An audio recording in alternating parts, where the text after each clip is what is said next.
সংসার সংসার কইরা ভবে গো করলি রে বন্দেগি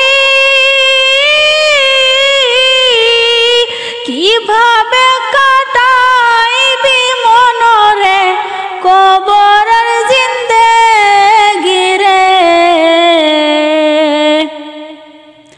ওরে জীবন গুনাই গুনাই গেল রে ওরে জীবন গুনাই গুনাই গেল রে সংসার সংসার কইরা ভবে গো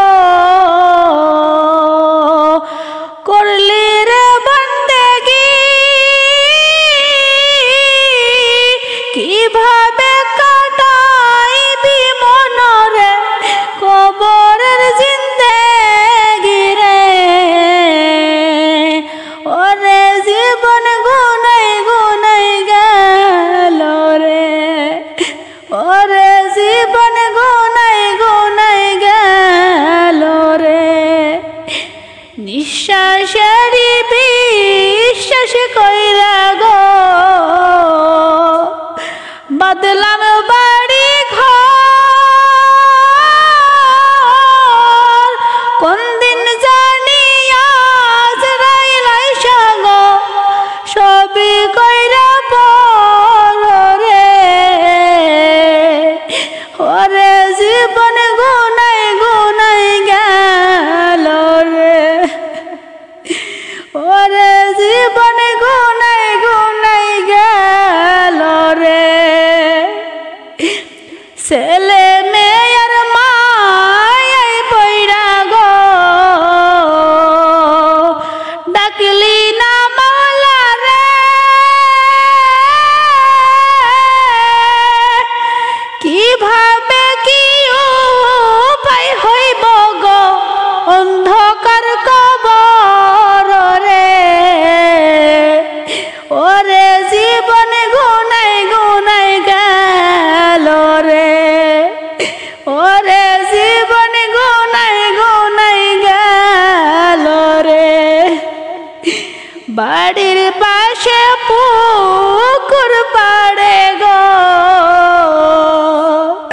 বাঁধবি বাঁশের ঘর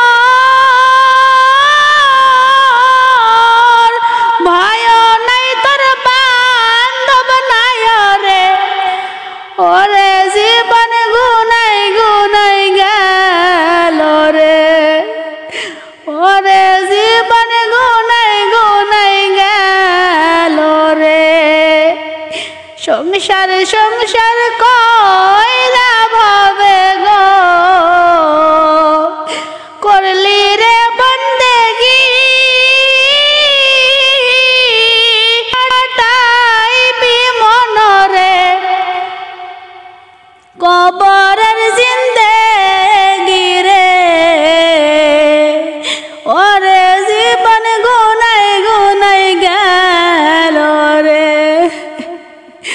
ওরে জীবন গুনাই গুনাই গেল রে আমার মা বোনেরা গো ওই কবর বড় ভয়ানক কবর বড় কঠিন জায়গা ওই কবর দুনিয়ার মানুষ সহ্য করতে পারবে না মাজান আমার মাজান গো সামান্য চুলার আগুন সহ্য করতে পারো না সামান্য সূর্যের তাপ সহ্য করতে পারো না ওই জাহান্নামের আগুন কিভাবে সহ্য করবে মাজান আমার মাজান গো এই দুনিয়া চিরদিন থাকার জায়গা না আমার মাজান এই দুনিয়া চিরদিন থাকার জায়গা না আর মৃত্যুর পর আমার মাজান আপনাকে যখন ওই কবরের মধ্যে শুয়াইয়া দিবে শুয়াইয়া দিয়ার পর 40 পা আসার সাথে সাথে মন কানে কি জিজ্ঞেস করবে মান রব্বুকা, তোমার রবকে। মান রব্বুকা, তোমার রবকে। আমার বাজান, তখন যদি দুনিয়াতে আপনি নামাজ পড়ে থাকেন, পর্দা করে থাকেন, স্বামীর খেদমত করে থাকেন, সামর্থ্য থাকলে হজ করে থাকেন, যদি চকুলখুরি না করেন, যদি গীবত না করেন, যদি সুদ ঘুষ না খান, অটোমেটিক আপনার জবান থেকে চলে আসবে রব্বি আল্লাহ, সুবহানাল্লাহ। আমার বাজান, কারণ আপনি যখন দুনিয়ায় ছিলেন, যেই রবের গোলামি করেছেন, যেই রবের কথা মতো আপনি চলেছেন, অটোমেটিক আপনার জবান থেকে চলে আসবে রব্বি আল্লাহ, সুবহানাল্লাহ। আমার মাজন, আর যারা দুনিয়াতে নামাজ পড়ে নাই, পর্দা করে নাই, স্বামীর সাথে খারাপ ব্যবহার করেছে, যারা চকুলখুরি করেছে, গীবত করেছে, সুদ খেয়েছে, ঘুষ খেয়েছে, তাদেরকে যখন জিজ্ঞেস করবে মান রব্বুকা, তোমার রবকে, তখন সে বলবে লা আদরি, আমি জানি না। তখন আবার বলবে লা ওমা দিনুকা, তোমার দিনকে। তখন বলবে লা আদরি, আমি জানি না। ওমা নাবিউকা, তোমার নবীকে। তখন বলবে লা আদরি, আমি জানি না। আমার বাজান, কারণ সেটা কোনো আমলই করে নাই, তার জবান থেকে কোনো কিছুই বের হবে না। আমার আল্লাহ বলবে, ও ফেরেশতা, তোমরা ওই বেহায়া বেনামাজি নারীদেরকে ওই জাহান্নামের মধ্যে ফলাইয়া দাও। আমার মাজান, তখন ওই বেহায়া বেনামাজি নারীকে ওই জাহান্নামের মধ্যে ফলাইয়া দিবে।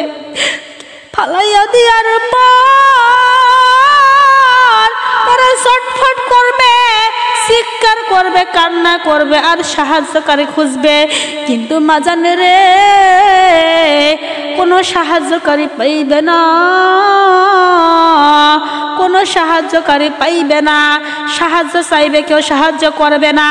আমার মাজান, তারা জাহান্নামের আগুনের মধ্যে দাউ দাউ করে জ্বলতে থাকবে। আমার আল্লাহ বলবে, ও বেনামাজি নারী,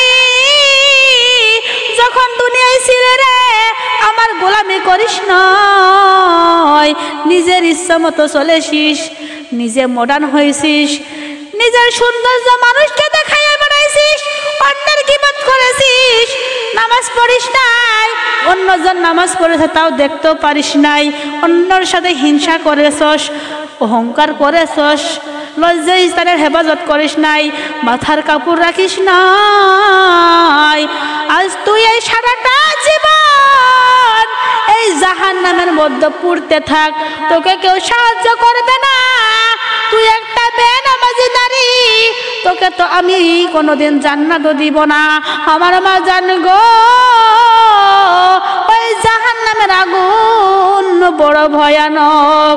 আপনারা যদি জান্নাত পেতে চান, তাহলে অবশ্যই নামাজ পড়তে হবে, পর্দা করতে হবে, স্বামীর খেদমত করতে হবে, চকুলখুরি করা যাবে না, গীবত করা যাবে না, সুদ ঘুষ খাওয়া যাবে না, মা বাবার সাথে খারাপ ব্যবহার করা যাবে না।